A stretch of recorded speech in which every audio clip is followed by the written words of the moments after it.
Hi friends, ഏവർക്കും കാർത്തീസ് PSC വേൾഡിലേക്ക് സ്വാഗതം. ഇന്ന് നമ്മൾ ഡിസ്കസ് ചെയ്യാൻ പോകുന്നത് 2021 നടന്ന +2 പ്രിലിമിനറിയുടെ ക്വസ്റ്റ്യൻസും അവയുടെ റിലേറ്റഡ് ഫാക്ട്സിൻ്റെയും ക്ലാസ്സാണ്. ഇത് തേർഡ് പാർട്ടാണ്. ഫസ്റ്റും സെക്കൻഡും ഞാൻ ഡിസ്ക്രിപ്ഷൻ ബോക്സിൽ കൊടുത്തേക്കാം. റിലേറ്റഡ് ഫാക്ട്സിൽ കൂടുതലും പറഞ്ഞു പോകുന്നത് SCERT ടെക്സ്റ്റ് ബുക്കും +1 +2 സ്കൂൾ ടെക്സ്റ്റുകളുമാണ്. ഇമ്പോർട്ടൻറ്റ് പോയിൻറ്റ്സ് ആണ് മാക്സിമം പറഞ്ഞു പോകുന്നത്. ഈ സിലബസ് തന്നെയാണ് +2 മെയിൻസും ഡിഗ്രി പ്രിലിംസിനും 10th മെയിൻസിൻ്റെയും സിലബസ്. സോ ബേസ് ഉറപ്പിച്ചു പോകാൻ ഇത് നിങ്ങൾക്ക് വളരെ യൂസ്ഫുൾ തന്നെ ആയിരിക്കും. അപ്പോൾ നമുക്ക് ഇന്നത്തെ 5 ക്വസ്റ്റ്യനിലേക്ക് പോകാം. ഇന്നത്തെ 5 ക്വസ്റ്റ്യൻസിനും ഒരു പ്രത്യേകതയുണ്ട്. എന്തെന്ന് വെച്ചാൽ ഈ 5 ക്വസ്റ്റ്യൻസും PSC ചോദിച്ചിരിക്കുന്നത് ഒരു ചാപ്റ്ററിൽ നിന്ന് തന്നെയാണ്. സോ ആ ചാപ്റ്റർ നമ്മളെ സംബന്ധിച്ചിടത്തോളം മോസ്റ്റ് ഇമ്പോർട്ടൻ്റ് തന്നെയാണ്.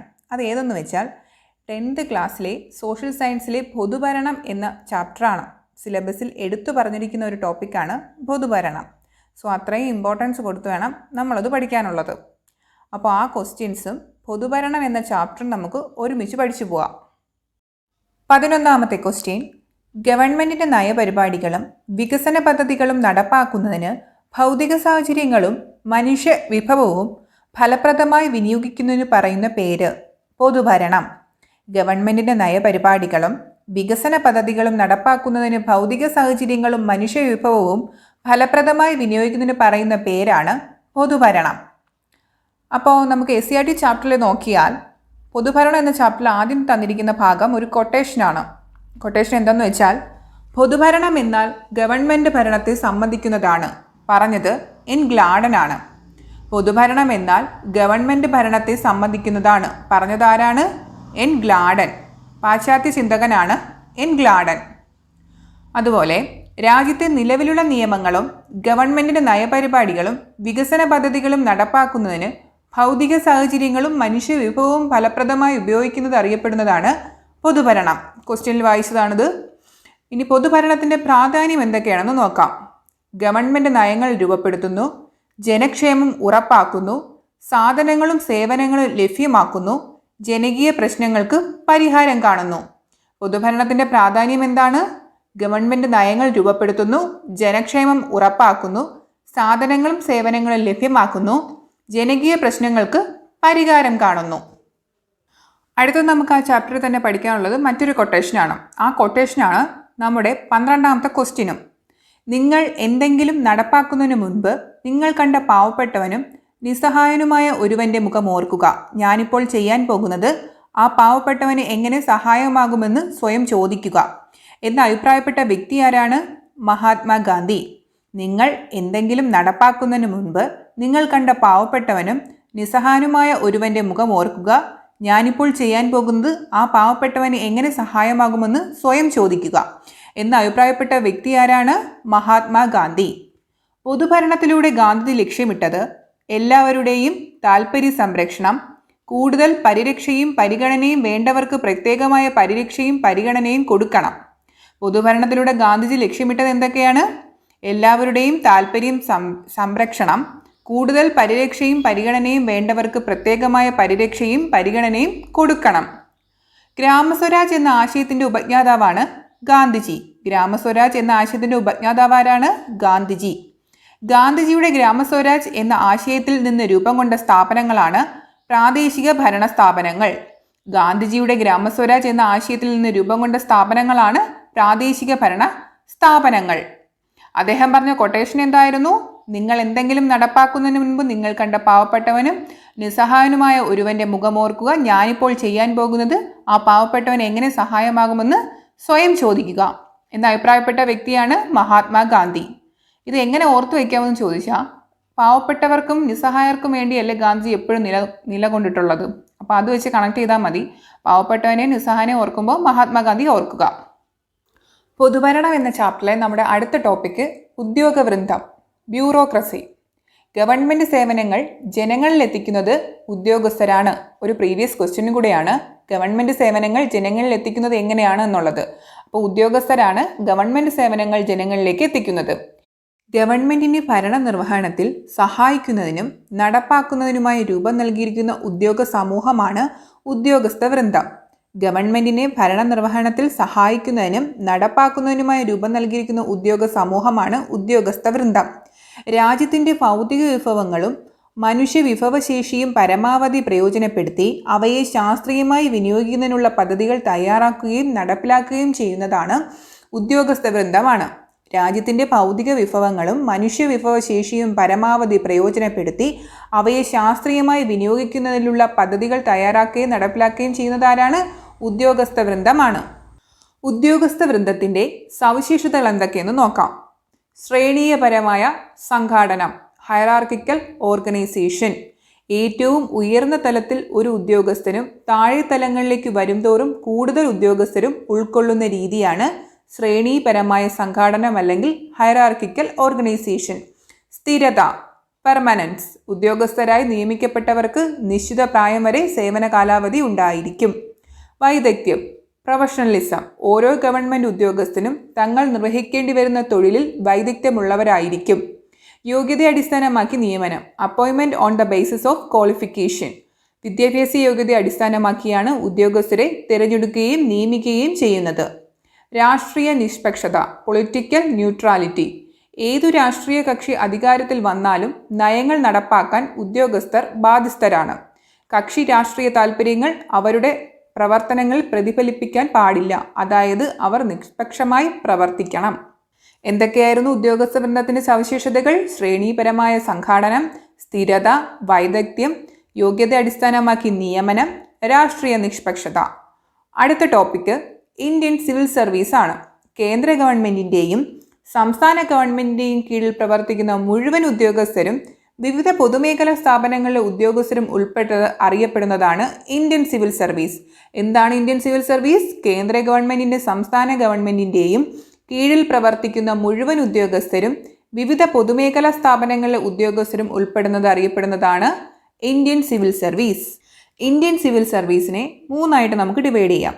അഖിലേന്ത്യാ service, all India civil service, കേന്ദ്ര സർവീസ്, സെൻട്രൽ സർവീസ്, സംസ്ഥാന സർവീസ്, സ്റ്റേറ്റ് സർവീസ്. അഖിലേന്ത്യാ സർവീസ്, കേന്ദ്ര സർവീസ്, സംസ്ഥാന സർവീസ്. ഓരോന്നും എന്തൊക്കെയാണെന്ന് നോക്കാം. അഖിലേന്ത്യാ സർവീസ് ദേശീയ തലത്തിൽ തിരഞ്ഞെടുക്കുന്നു. കേന്ദ്ര സർവീസിലോ സംസ്ഥാന സർവീസിലോ നിയമിക്കപ്പെടുന്നു. ദേശീയ തലത്തിൽ തിരഞ്ഞെടുക്കുന്നു. കേന്ദ്ര സർവീസിലോ സംസ്ഥാന സർവീസിലോ നിയമിക്കപ്പെടുന്നു. Example: Indian administrative service IAS, Indian police service IPS. ഉദാഹരണങ്ങൾ പ്രത്യേകം ശ്രദ്ധിക്കണം. ഇന്ത്യൻ അഡ്മിനിസ്ട്രേറ്റീവ് സർവീസും ഇന്ത്യൻ പോലീസ് സർവീസും അഖിലേന്ത്യാ സർവീസിൻ്റെ കീഴിൽ വരുന്നവയാണ്. അടുത്തത് കേന്ദ്ര സർവീസ്. ദേശീയ തലത്തിൽ തിരഞ്ഞെടുക്കുന്നു. കേന്ദ്ര ഗവൺമെൻറ്റിന് മാത്രം അധികാരമുള്ള ഭരണവകുപ്പുകളിൽ നിയമിക്കപ്പെടുന്നു. കേന്ദ്ര ഗവൺമെൻറ്റിന് മാത്രം അധികാരമുള്ള ഭരണവകുപ്പുകളിൽ നിയമിക്കപ്പെടുന്നു. എക്സാമ്പിൾ: ഇന്ത്യൻ ഫോറിൻ സർവീസും ഇന്ത്യൻ റെയിൽവേ സർവീസുമാണ്. എക്സാമ്പിൾ ഏതൊക്കെയാണ്? ഇന്ത്യൻ ഫോറിൻ സർവീസും ഇന്ത്യൻ റെയിൽവേ സർവീസും. അപ്പോൾ വേണമെങ്കിൽ ഇവർക്ക് ചോദിക്കാം, ഇന്ത്യൻ ഫോറിൻ സർവീസ് ഏതിൻ്റെ കീഴിൽ വരുന്നു എന്ന്? സെൻട്രൽ സർവീസിൻ്റെ കീഴിലാണ് വരുന്നത്. അടുത്തത് സംസ്ഥാന സർവീസ്. സംസ്ഥാന തലത്തിൽ തിരഞ്ഞെടുക്കുന്നു. സംസ്ഥാന ഗവൺമെൻറ്റിന് കീഴിൽ വരുന്ന വകുപ്പുകളിൽ നിയമിക്കപ്പെടുന്നു. ഉദാഹരണം: സെയിൽസ് ടാക്സ് ഓഫീസർ. സംസ്ഥാന തലത്തിൽ തിരഞ്ഞെടുക്കുന്നു. സംസ്ഥാന ഗവൺമെൻറ്റിന് കീഴിൽ വരുന്ന വകുപ്പുകളിൽ നിയമിക്കപ്പെടുന്നു. ഉദാഹരണം: സെയിൽസ് ടാക്സ് ഓഫീസർ. ഒരു ജില്ലയിലെ ഏറ്റവും ഉയർന്ന ഭരണാധികാരി ആരാണ്? ജില്ലാ കളക്ടറാണ്. ജില്ലയിലെ ഏറ്റവും ഉയർന്ന ഭരണാധികാരി ആരാണ്? ജില്ലാ കളക്ടർ. അടുത്ത ക്വസ്റ്റ്യൻ, നമ്മുടെ മൂന്നാമത്തെ ക്വസ്റ്റ്യൻ: കേന്ദ്ര സർവീസിലേക്കും അഖിലേന്ത്യാ സർവീസിലേക്കും ഉദ്യോഗസ്ഥരെ തിരഞ്ഞെടുക്കുന്നത് യൂണിയൻ പബ്ലിക് സർവീസ് കമ്മീഷൻ. ഇനി നമുക്ക് UPSC കുറിച്ച് കുറച്ച് ഇമ്പോർട്ടൻറ്റ് പോയിന്റ്സ് നോക്കാം. മെറിറ്റ് സംവിധാനത്തിൻ്റെ കാവൽക്കാരൻ എന്നറിയപ്പെടുന്നു. UPSCയെ മെറിറ്റ് സംവിധാനത്തിൻ്റെ കാവൽക്കാരൻ എന്നറിയപ്പെടുന്നു. UPSC നിലവിൽ വന്നത് 1926 ഒക്ടോബർ 1. UPSC നിലവിൽ വന്നതെന്നാണ്? 1926 ഒക്ടോബർ 1. ആസ്ഥാനം ധോൽപൂർ ഹൗസ്, ന്യൂഡൽഹി. ആസ്ഥാനം എവിടെയാണ്? ധോൽപൂർ ഹൗസ്, ന്യൂഡൽഹി. UPSCയിലെ അംഗസംഖ്യ 11 പേരാണ്. ചെയർമാൻ ഉൾപ്പെടെയാണ് 11 അംഗങ്ങൾ. UPSCയിലെ അംഗസംഖ്യ 11 പേർ. അംഗങ്ങളുടെ കാലാവധി 6 വർഷം അല്ലെങ്കിൽ 65 വയസ്സ്. അംഗങ്ങളുടെ കാലാവധി 6 വർഷം അല്ലെങ്കിൽ 65 വയസ്സ്. UPSC ചെയർമാനെയും അംഗങ്ങളെയും നിയമിക്കുന്നതും നീക്കം ചെയ്യുന്നതും രാഷ്ട്രപതിയാണ്. രാജിക്കത്ത് സമർപ്പിക്കുന്നതും രാഷ്ട്രപതിക്കാണ്. UPSC ചെയർമാനെയും അംഗങ്ങളെയും നിയമിക്കുന്നതും നീക്കം ചെയ്യുന്നതും രാഷ്ട്രപതി. രാജിക്കത്ത് സമർപ്പിക്കുന്നതും രാഷ്ട്രപതിക്കാണ്. UPSC, സ്റ്റേറ്റ് PSC എന്നീ കമ്മീഷനുകൾ സ്ഥാപിക്കപ്പെട്ടിരിക്കുന്നത് ഏത് ആർട്ടിക്കിൾ പ്രകാരമാണ്? ആർട്ടിക്കിൾ 315. UPSC, സ്റ്റേറ്റ് PSC എന്നീ കമ്മീഷനുകൾ സ്ഥാപിക്കപ്പെട്ടിരിക്കുന്നത് ഏത് ആർട്ടിക്കിൾ പ്രകാരമാണ്? Article 315. 1935 government of India act പ്രകാരമാണ് PSC കമ്മീഷൻ രൂപീകരിക്കപ്പെട്ടത്. 1935 ഗവൺമെൻറ് ഓഫ് ഇന്ത്യ ആക്ട് പ്രകാരമാണ് പബ്ലിക് സർവീസ് കമ്മീഷനുകൾ സ്ഥാപിക്കപ്പെട്ടത്. UPSC നിലവിൽ വരാൻ കാരണമായ കമ്മിറ്റിയാണ് ലോർഡ് ലീ കമ്മിറ്റി. 1924. UPSC നിലവിൽ വരാൻ കാരണമായ കമ്മിറ്റിയാണ് ലോർഡ് ലീ കമ്മിറ്റി. വർഷം 1924. UPSCയുടെ ആദ്യ ചെയർമാൻ സർ റോസ് ബർക്കർ ആണ്. UPSCയുടെ ആദ്യ ചെയർമാൻ ആരാണ്? Sir rose Barker. ഇന്ത്യക്കാരനായ ആദ്യ UPSC ചെയർമാൻ HK കൃപലാനിയാണ്. ഇന്ത്യക്കാരനായ ആദ്യ UPSC ചെയർമാൻ ആരാണ്? HK കൃപലാനി. UPSC അംഗമായ ആദ്യ Malayali doctor KG Adiyodi. UPSC അംഗമായ ആദ്യ മലയാളി ആരാണ്? Doctor KG Adiyodi. ഇനി നമുക്ക് സ്റ്റേറ്റ് PSC കുറിച്ച് കുറച്ച് ഇമ്പോർട്ടൻറ്റ് പോയിന്റ്സ് നോക്കാം. സംസ്ഥാന തലത്തിൽ ഉദ്യോഗസ്ഥരെ തിരഞ്ഞെടുക്കുന്നത് സ്റ്റേറ്റ് PSC ആണ്. സംസ്ഥാന തലത്തിൽ ഉദ്യോഗസ്ഥരെ തിരഞ്ഞെടുക്കുന്നത് സ്റ്റേറ്റ് PSC ആണ്. കേരള PSC നിലവിൽ വന്നത് 1956 നവംബർ 1. കേരള PSC നിലവിൽ വന്നത് എന്നാണ്? 1956 നവംബർ 1. കേരളം വന്ന സമയത്ത് തന്നെയാണ് കേരള PSC നിലവിൽ വന്നത്. ആസ്ഥാനം തുളസി ഹിൽസ്, പട്ടം തിരുവനന്തപുരത്താണ്. ആസ്ഥാനം തുളസി ഹിൽസ്, പട്ടം തിരുവനന്തപുരം. ആദ്യ ചെയർമാൻ EK വേലായുധൻ. ആദ്യ ചെയർമാൻ EK വേലായുധൻ. കേരള PSCയിലെ അംഗങ്ങളുടെ എണ്ണം ചെയർമാൻ ഉൾപ്പെടെ 21 പേരാണ്. കേരള PSCയിലെ അംഗങ്ങളുടെ എണ്ണം എത്രയാണ്? ചെയർമാൻ ഉൾപ്പെടെ 21 പേർ. UPSCയിലായിരുന്നെങ്കിൽ ചെയർമാൻ ഉൾപ്പെടെ 11 പേർ. അംഗങ്ങളുടെ കാലാവധി 6 വർഷം അല്ലെങ്കിൽ 62 വയസ്സ്. അംഗങ്ങളുടെ കാലാവധി 6 വർഷം അല്ലെങ്കിൽ 62 വയസ്സ്. PSC അംഗങ്ങളെയും ചെയർമാനെയും നിയമിക്കുന്നത് ഗവർണർ. സംസ്ഥാന PSCയിലെ ചെയർമാനെയും അംഗങ്ങളെയും നീക്കം ചെയ്യുന്നത് രാഷ്ട്രപതിയാണ്. ശ്രദ്ധിക്കണം, ഇത് സംസ്ഥാന PSCയിലെ ചെയർമാനെയും അംഗങ്ങളെയും നീക്കം ചെയ്യുന്നത് രാഷ്ട്രപതി, എന്നാൽ നിയമിക്കുന്നത് ആരാണ്? ഗവർണറാണ്. അംഗങ്ങളെ സസ്പെൻഡ് ചെയ്യുന്നത് ഗവർണർ തന്നെയാണ്. അംഗങ്ങളെ സസ്പെൻഡ് ചെയ്യുന്നത് ഗവർണർ, നീക്കം ചെയ്യുന്നത് രാഷ്ട്രപതിയാണ്. സംസ്ഥാന പബ്ലിക് സർവീസ് കമ്മീഷൻ ചെയർമാൻ വാർഷിക റിപ്പോർട്ട് സമർപ്പിക്കുന്നത് ആർക്കാണ്? ഗവർണർക്കാണ്. സംസ്ഥാന പബ്ലിക് സർവീസ് കമ്മീഷൻ ചെയർമാൻ വാർഷിക റിപ്പോർട്ടുകൾ സമർപ്പിക്കുന്നത് ഗവർണർക്ക്. പിന്നൊരു ഇമ്പോർട്ടൻറ്റ് പോയിന്റ് ആണ്, UPSCയും PSCയും ഇവ ഭരണഘടനാ സ്ഥാപനങ്ങളാണ്. UPSC, PSC ഭരണഘടനാ സ്ഥാപനങ്ങളാണ്. പ്രത്യേകം ശ്രദ്ധിക്കേണ്ട പോയിന്റാണത്. അടുത്ത ടോപ്പിക്ക് ഭരണ നവീകരണം. ഭരണനിർവഹണത്തിൻ്റെ കാര്യക്ഷമത വർദ്ധിപ്പിക്കുവാനും സേവനങ്ങൾ സമയബന്ധിതമായി പൊതുജനങ്ങൾക്ക് ലഭ്യമാക്കുവാനും ഗവൺമെൻറ്റുകൾ സ്വീകരിക്കുന്ന നടപടികൾ അറിയപ്പെടുന്നത് ഭരണ നവീകരണം. എന്താണ് ഭരണ നവീകരണം? ഭരണനിർവഹണത്തിൻ്റെ കാര്യക്ഷമത വർദ്ധിപ്പിക്കാനും സേവനങ്ങൾ സമയബന്ധിതമായി പൊതുജനങ്ങൾക്ക് ലഭ്യമാക്കുവാനും ഗവൺമെൻറ്റുകൾ സ്വീകരിക്കുന്ന നടപടികൾ അറിയപ്പെടുന്നതാണ് ഭരണ നവീകരണം.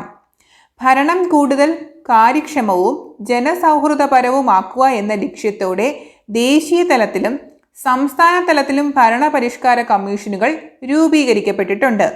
ഭരണം കൂടുതൽ കാര്യക്ഷമമാക്കാനും ജനസൗഹൃദപരമാക്കുക എന്ന ലക്ഷ്യത്തോടെ ദേശീയ തലത്തിലും സംസ്ഥാന തലത്തിലും ഭരണപരിഷ്കാര കമ്മീഷനുകൾ രൂപീകരിക്കപ്പെട്ടിട്ടുണ്ട്. അവ ഏതൊക്കെയെന്ന് നോക്കാം. ഒന്നാമത്തെ ടോപ്പിക്ക് ഗവേണൻസ്. ഭരണ നവീകരണം ലക്ഷ്യമാക്കി നമ്മുടെ രാജ്യത്ത് നടപ്പിലാക്കിയ പ്രധാന പരിഷ്കാരമാണ് ഗവേണൻസ്.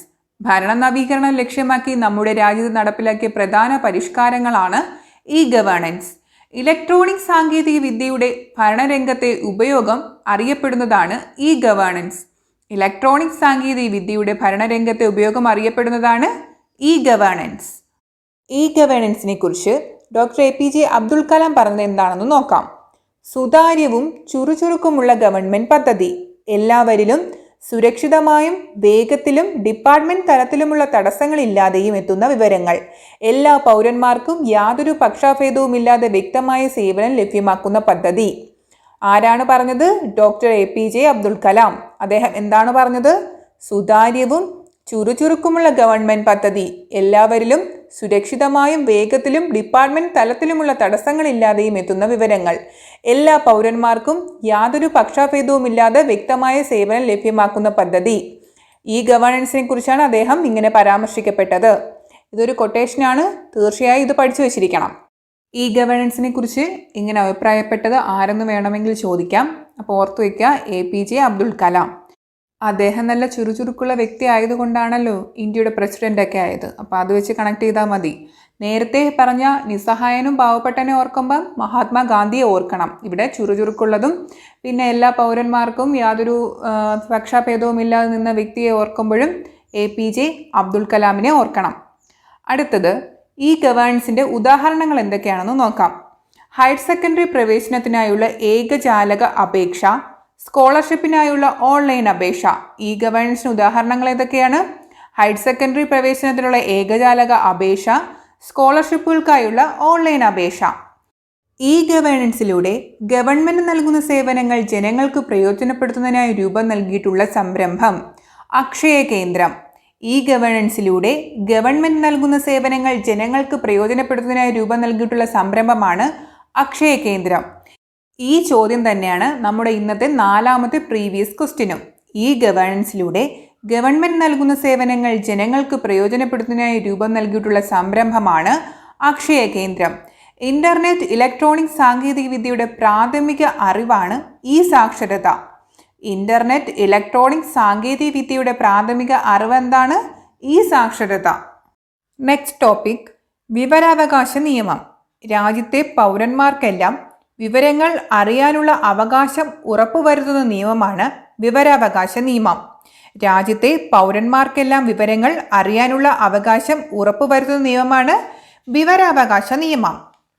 അഴിമതി നിയന്ത്രിക്കുന്നതിനും ഉദ്യോഗസ്ഥർക്കിടയിൽ ഉത്തരവാദിത്ത ബോധം ഉണ്ടാക്കുന്നതിനും ഗവൺമെന്റിന്റെ പ്രവർത്തനങ്ങൾ സുതാര്യമാക്കുന്നതിനും ഈ നിയമം ലക്ഷ്യമിടുന്നു. ഈ നിയമത്തിന്റെ ലക്ഷ്യങ്ങൾ എന്തൊക്കെയാണ്? അഴിമതി നിയന്ത്രിക്കുന്നതിനും ഉദ്യോഗസ്ഥർക്കിടയിൽ ഉത്തരവാദിത്ത ബോധം ഉണ്ടാക്കുന്നതിനും ഗവൺമെന്റിന്റെ പ്രവർത്തനങ്ങൾ സുതാര്യമാക്കുന്നതിനും ഈ നിയമം ലക്ഷ്യമിടുന്നു. വിവരാവകാശ നിയമം നിലവിൽ വന്ന വർഷം 2005. വിവരാവകാശ നിയമം നിലവിൽ വന്നത് 2005. വിവരാവകാശ നിയമം പ്രാവർത്തികമാക്കുന്നതിന് വേണ്ടി പ്രവർത്തിച്ച സംഘടന രാജസ്ഥാനിലെ മസ്ദൂർ കിസാൻ ശക്തി സംഗതൻ. സ്ഥാപിച്ചത് അരുണ റോയി ആണ്. വിവരാവകാശ നിയമം പ്രാവർത്തികമാക്കുന്നതിന് വേണ്ടി പ്രവർത്തിച്ച സംഘടനയാണ് രാജസ്ഥാനിലെ മസ്ദൂർ കിസാൻ ശക്തി സംഗതൻ. സ്ഥാപിച്ചത് അരുണ റോയി. വർഷം 1987. സ്ഥാപിച്ച വർഷം 1987. അടുത്ത ടോപ്പിക്ക്, വിവരാവകാശ കമ്മീഷൻ. വിവരാവകാശ നിയമപ്രകാരമുള്ള അധികാരങ്ങൾ പ്രയോഗിക്കാനും ചുമതലകൾ നിർവഹിക്കാനും സംസ്ഥാന തലത്തിലും കേന്ദ്രതലത്തിലും വിവരാവകാശ കമ്മീഷന് രൂപം നൽകിയിട്ടുണ്ട്. മുഖ്യ വിവരാവകാശ കമ്മീഷണറും 10ൽ കവിയാത്ത അംഗങ്ങളും വിവരാവകാശ കമ്മീഷനിൽ ഉണ്ടാകും. നാം ആവശ്യപ്പെട്ട വിവരങ്ങൾക്ക് കൃത്യസമയത്തിനകം മറുപടി തരാതിരിക്കുകയോ നിരസിക്കുകയോ അപൂർണമോ തെറ്റായതോ തൃപ്തികരമല്ലാത്തതോ ആയ മറുപടി തരികയോ ആണെങ്കിൽ വിവരാവകാശ കമ്മീഷന് അപ്പീൽ നൽകാവുന്നതാണ്. ഇത് കമ്മീഷന് ബോധ്യപ്പെട്ടാൽ വിവരങ്ങൾ നൽകുന്നതുവരെ ഓരോ ദിവസവും ബന്ധപ്പെട്ട ഉദ്യോഗസ്ഥനുമേൽ 250 രൂപ വീതം പിഴ ശിക്ഷ ചുമത്താൻ കമ്മീഷന് അധികാരമുണ്ടാകും. പരമാവധി അടയ്ക്കേണ്ട പിഴ 25,000 രൂപ വരെയാണ്. പരമാവധി 25,000 രൂപയാണ് അടയ്ക്കേണ്ട പിഴ. എന്തൊക്കെയാണ് നമുക്ക് ലഭിക്കുന്ന വിവരങ്ങൾ? ഗവൺമെൻറ് ഓഫീസുമായി ബന്ധപ്പെട്ട ഫയലുകൾ, രേഖകൾ, പ്രമാണങ്ങൾ, സർക്കുലർ, മെമ്മോകൾ, ഉപദേശങ്ങൾ, ഉത്തരവുകൾ, കരാറുകൾ, സ്ഥിതിവിവര കണക്കുകൾ, റിപ്പോർട്ടുകൾ, ലോഗ് ബുക്ക്, പത്രക്കുറിപ്പ്, സാമ്പിളുകൾ, മാതൃകകൾ, ഇലക്ട്രോണിക് രൂപത്തിൽ കൈവശം വെച്ചിരിക്കുന്ന വിവരങ്ങൾ, ഇമെയിൽ, പൊതു അധികാരികൾക്ക് ലഭ്യമാക്കുന്ന സ്വകാര്യ സ്ഥാപനത്തെ സംബന്ധിച്ച വിവരങ്ങൾ തുടങ്ങിയവ പൊതുവിവരത്തിൽ പെടും. ഈ വിവരങ്ങൾ അറിയാനുള്ള അവകാശം എന്നത് സർക്കാർ സ്ഥാപനങ്ങൾ, സർക്കാർ ധനസഹായം നൽകുന്ന സ്ഥാപനങ്ങൾ എന്നിവയുടെ നിയന്ത്രണത്തിലുള്ള വിവരങ്ങൾ പരിശോധിക്കുന്നതിനും പകർപ്പ് ആവശ്യപ്പെടുന്നതിനുമാണ്. എന്നാൽ രാജ്യസുരക്ഷയെയും അഖണ്ഡതയെയും ബാധിക്കുന്ന വിവരങ്ങൾ, കോടതി പരിഗണനയിലുള്ളവ, വ്യക്തികളുടെ ജീവനും സുരക്ഷയ്ക്കും ഭീഷണിയാകുന്നവ തുടങ്ങിയ വിവരങ്ങൾ വെളിപ്പെടുത്തേണ്ടതില്ല. പ്രത്യേകം ശ്രദ്ധിക്കേണ്ട പോയിന്റാണ്. ഏതൊക്കെയാണ് വിവരങ്ങൾ ലഭിക്കാത്തത്?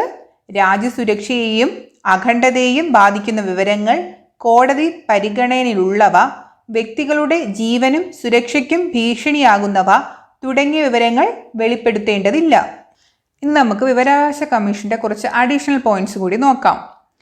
വിവരാവകാശ നിയമം പാർലമെന്റ് പാസാക്കിയത് 2005 ജൂൺ 15 വിവരാവകാശ നിയമം ഇന്ത്യൻ പാർലമെന്റ് പാസാക്കിയത് 2005 ജൂൺ 15.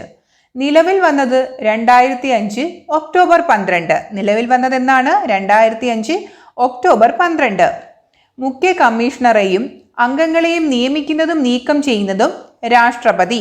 മുഖ്യ അംഗങ്ങളെയും കമ്മീഷണറെയും നിയമിക്കുന്നതും നീക്കം ചെയ്യുന്നതും രാഷ്ട്രപതി.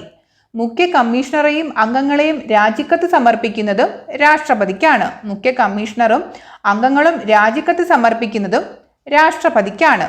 അംഗസംഖ്യ 11 പേരാണ്. മുഖ്യ വിവരാവകാശ കമ്മീഷണർ ഉൾപ്പെടെയാണ് 11 പേർ. ആസ്ഥാന മന്ദിരം CIC ഭവൻ, ന്യൂഡൽഹി. ആസ്ഥാന മന്ദിരം എവിടെയാണ്? CIC ഭവൻ, ന്യൂഡൽഹി. പഴയ പേര് അഗസ്റ്റ് ക്രാന്തി എന്നായിരുന്നു. പഴയ പേര് അഗസ്റ്റ് ക്രാന്തി. ആദ്യ മുഖ്യ വിവരാവകാശ കമ്മീഷണർ വജാഹത്ത് ഹബീബുള്ള. ആദ്യ മുഖ്യ വിവരാവകാശ കമ്മീഷണർ ആരായിരുന്നു? വജാഹത്ത് ഹബീബുള്ള. അംഗങ്ങളുടെ കാലാവധി 3 വർഷമാണ്. വിവരാവകാശ കമ്മീഷൻ അംഗങ്ങളുടെ കാലാവധി 3 വർഷമാണ്. സംസ്ഥാന വിവരാവകാശ കമ്മീഷൻ നിലവിൽ വന്നത് 2005 ഡിസംബർ 19. സംസ്ഥാന വിവരാവകാശ കമ്മീഷൻ നിലവിൽ വന്നതെന്നാണ്? 2005 ഡിസംബർ 19. മുഖ്യ കമ്മീഷണറെയും അംഗങ്ങളെയും നിയമിക്കുന്നതും നീക്കം ചെയ്യുന്നതും ഗവർണറാണ്. മുഖ്യ വിവരാവകാശ കമ്മീഷണറെയും അംഗങ്ങളെയും നീക്കം ചെയ്യുന്നതും നിയമിക്കുന്നതും ഗവർണറാണ്. മുഖ്യ കമ്മീഷണറെയും അംഗങ്ങളെയും രാജിക്കത്ത് സമർപ്പിക്കുന്നതും ഗവർണർക്ക് തന്നെയാണ്. കമ്മീഷണറും അംഗങ്ങളും രാജിക്കത്ത് സമർപ്പിക്കുന്നതും ഗവർണർക്ക് തന്നെയാണ്. അംഗസംഖ്യ 11 പേരാണ്. അംഗസംഖ്യ എത്രയാണ്? 11 പേര്. ആസ്ഥാന മന്ദിരം തിരുവനന്തപുരം. ആസ്ഥാന മന്ദിരം എവിടെയാണ്? തിരുവനന്തപുരം. ആദ്യ മുഖ്യ വിവരാവകാശ കമ്മീഷണർ പാലാട്ട് മോഹൻദാസ് ആണ്. ആദ്യ മുഖ്യ വിവരാവകാശ കമ്മീഷണർ ആരായിരുന്നു? പാലാട്ട് മോഹൻദാസ്. വിവരാവകാശ നിയമം നടപ്പിലാക്കിയ ആദ്യ രാജ്യം സ്വീഡനാണ്. വിവരാവകാശ നിയമം നടപ്പിലാക്കിയ ആദ്യ രാജ്യം ഏതാണ്? സ്വീഡൻ. വിവരാവകാശ നിയമം പാസാക്കിയ എത്രാമത്തെ രാജ്യമാണ് ഇന്ത്യ? 55. വിവരാവകാശ നിയമം പാസാക്കിയ എത്രാമത്തെ രാജ്യമാണ് ഇന്ത്യ? 55. വിവരാവകാശ നിയമത്തിന്റെ മുൻഗാമി എന്നറിയപ്പെടുന്നത് ആരാണ്? Freedom of information act 2002. വിവരാവകാശ നിയമത്തിന്റെ മുൻഗാമി എന്നറിയപ്പെടുന്നത് ഫ്രീഡം ഓഫ് ഇൻഫർമേഷൻ ആക്ട് 2002. അടുത്ത ടോപ്പിക്ക് സേവനാവകാശ നിയമം. സർക്കാർ സേവനങ്ങൾ കൃത്യമായും ഉറപ്പായും ജനങ്ങൾക്ക് ലഭ്യമാക്കാൻ അവസരമൊരുക്കുന്ന നിയമമാണ് സേവനാവകാശ നിയമം. എന്താണ് സേവനാവകാശ നിയമം?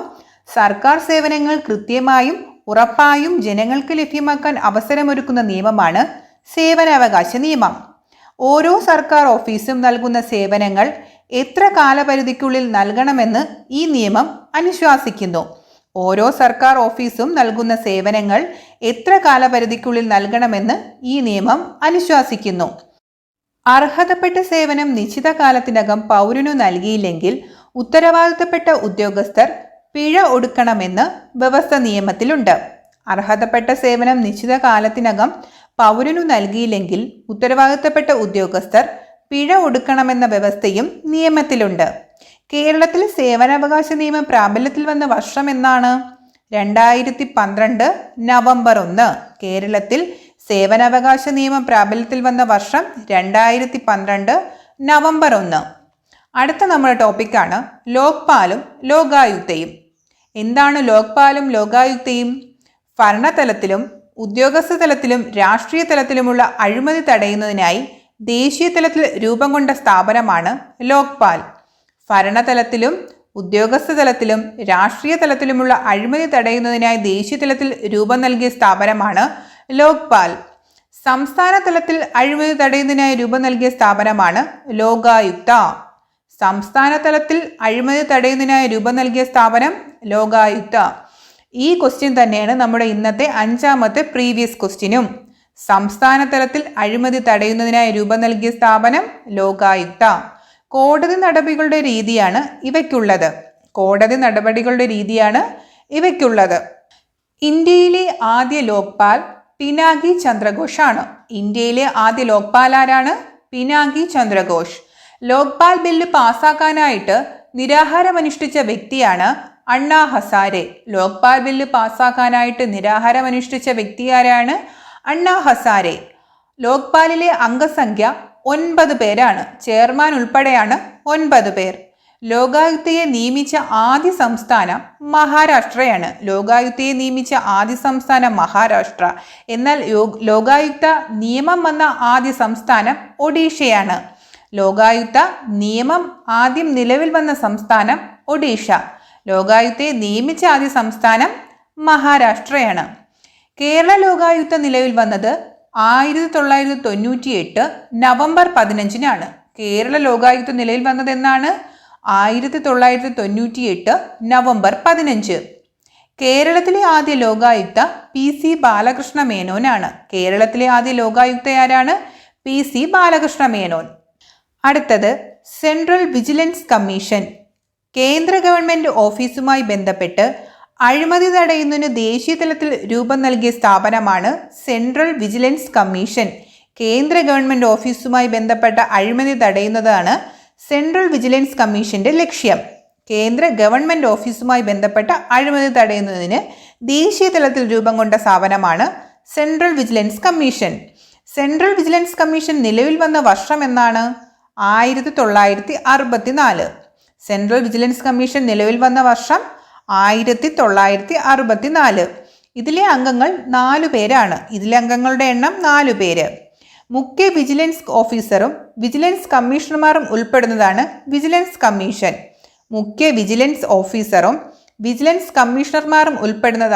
Vigilance commission. സംസ്ഥാന ഗവൺമെന്റ് ഓഫീസുമായി ബന്ധപ്പെട്ട അഴിമതി തടയുന്നതിന് സംസ്ഥാന തലത്തിൽ രൂപം നൽകിയ സ്ഥാപനമാണ് സംസ്ഥാന വിജിലൻസ് കമ്മീഷൻ. സംസ്ഥാന ഗവൺമെന്റ് ഓഫീസുമായി ബന്ധപ്പെട്ട് അഴിമതി തടയുന്നതിന് സംസ്ഥാന തലത്തിൽ രൂപം നൽകിയ സ്ഥാപനമാണ് സംസ്ഥാന വിജിലൻസ് കമ്മീഷൻ. അടുത്ത ടോപ്പിക്ക് ഓംബുഡ്സ്മാൻ. ജനപ്രതിനിധികളും ഉദ്യോഗസ്ഥരും അഴിമതിയോ സ്വജനപക്ഷപാതമോ ധനദുർവിനിയോഗമോ ചുമതലകളിൽ വീഴ്ചയോ വരുത്തിയാൽ അത് അന്വേഷിക്കാവുന്ന സംവിധാനമാണ് ഓംബുഡ്സ്മാൻ. എന്താണ് ഓംബുഡ്സ്മാൻ? ജനപ്രതിനിധികളും ഉദ്യോഗസ്ഥരും അഴിമതിയോ സ്വജനപക്ഷപാതമോ ധനദുർവിനിയോഗമോ ചുമതലകളിൽ വീഴ്ചയോ വരുത്തിയാൽ അത് അന്വേഷിക്കാവുന്ന സംവിധാനമാണ് ഓംബുഡ്സ്മാൻ. ഓംബുഡ്സ്മാനായി നിയമിക്കുന്നത് സർവീസിൽ നിന്നും വിരമിച്ച ഹൈക്കോടതി ജഡ്ജിയെയാണ്. ജനങ്ങൾ നേരിട്ട് പരാതിയുമായി ഓംബുഡ്സ്മാനെ സമീപിക്കാവുന്നതാണ്.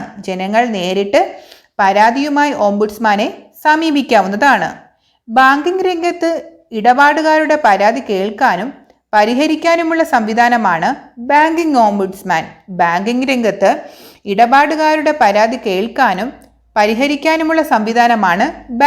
ഓംബുഡ്സ്മാൻ.